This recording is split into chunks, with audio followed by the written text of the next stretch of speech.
My own brothers died tragically as well, truth be told.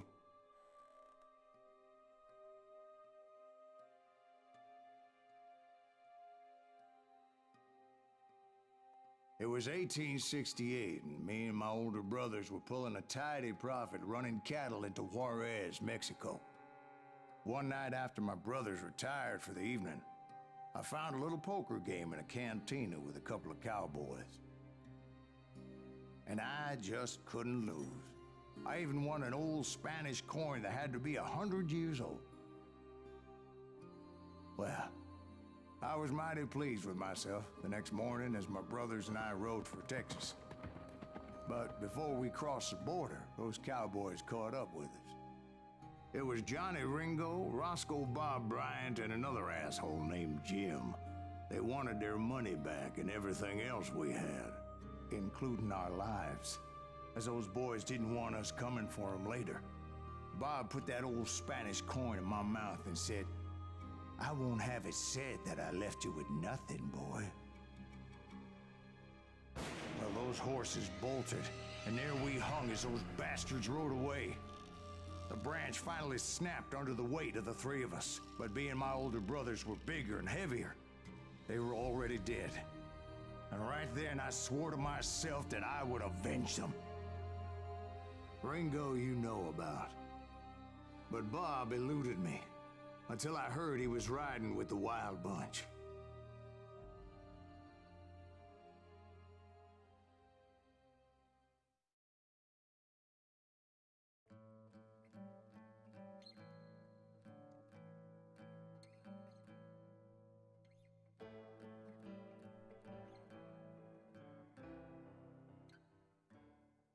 I'd been on their trail for months, ever since they left their hideout in the Bighorn Mountains.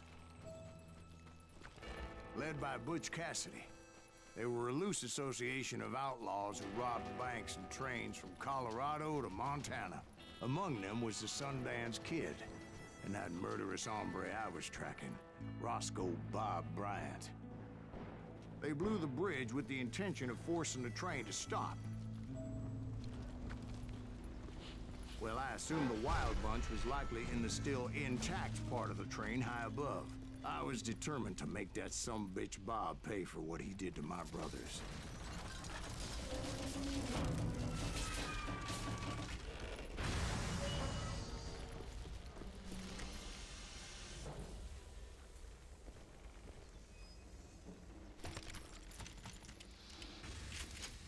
I found the device they used to blow the tracks, so I knew I was headed in the right direction.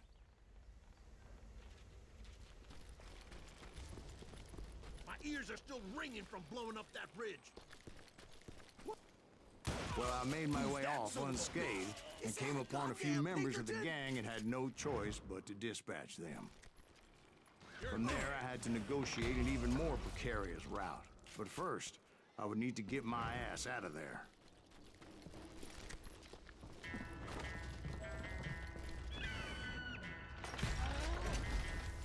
I jumped from the frying pan into the fire as the train was clearly fixing to fall.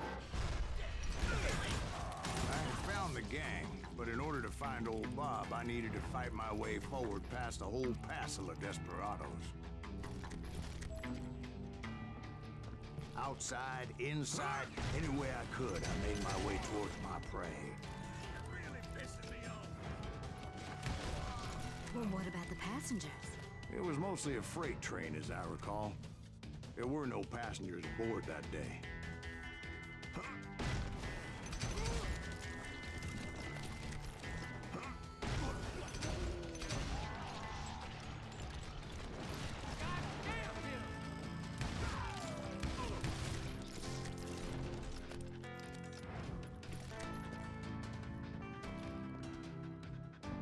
As I mentioned before, I am not fond of heights.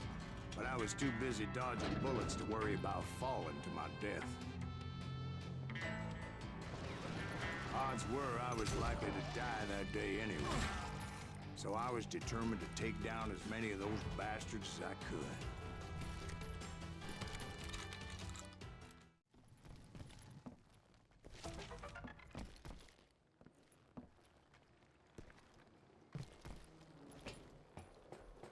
I kept hoping the law would show up and give me a hand. You mean like that giant Pinkerton posse that I read about? Did they come riding in, guns a-blazing to help?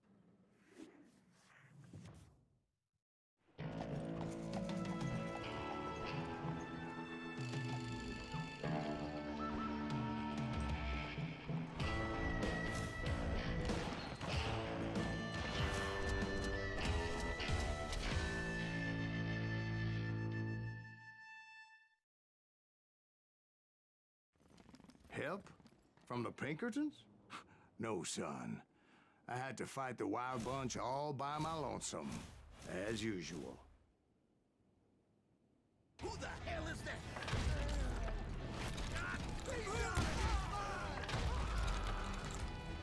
Take cover! Retreat! Retreat! He's killing everybody!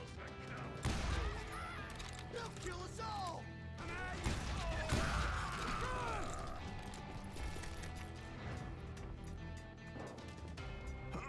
What a bunch of bull-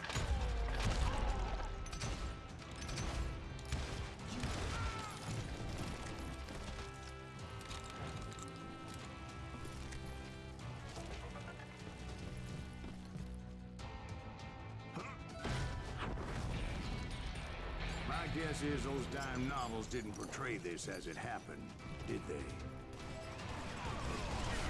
Only a few stragglers were left. I had to cut them down pronto if I was going to stay on old Bob's trail.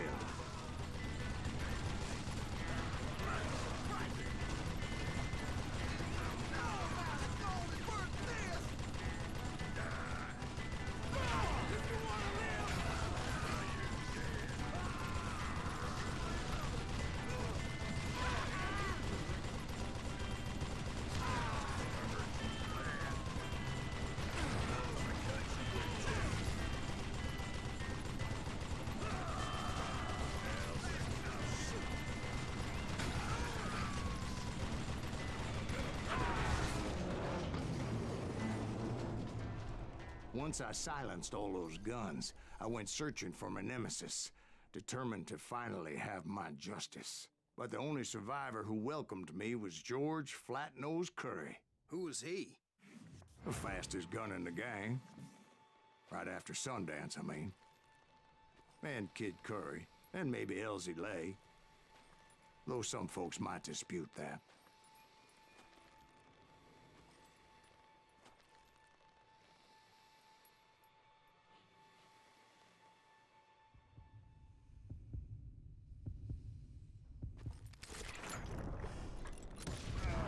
On that very same day, Butch Cassidy and the Sundance Kid decided to leave the Wild Bunch behind and decamped for South America.